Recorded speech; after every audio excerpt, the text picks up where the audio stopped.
James, the son of Zebedee, was no ordinary man. Known as one of the sons of thunder, he had a fire in his heart that Jesus would transform into divine purpose.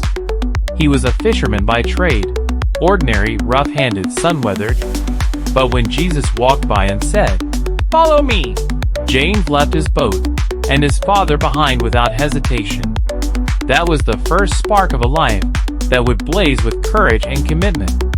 James saw miracles with his own eyes.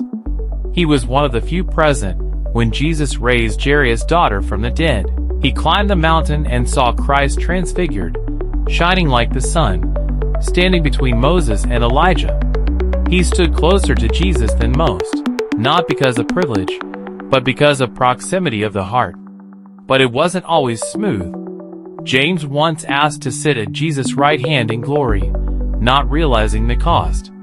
Jesus replied, "Can you drink the cup I am going to drink?" James boldly answered, "Yes, we can." And he did.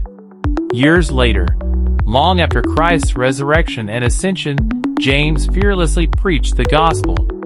He was the first of the 12 apostles to be martyred. King Herod had him executed by the sword, Acts 12 verse 2, hoping to crush the movement of Christ.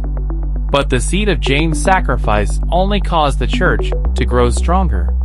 What's even more powerful? According to tradition, James' remains were miraculously transported to Spain, where his tomb became the famed destination of El Camino de Santiago, the Way of St. James, a pilgrimage still taken by thousands every year. Life lesson.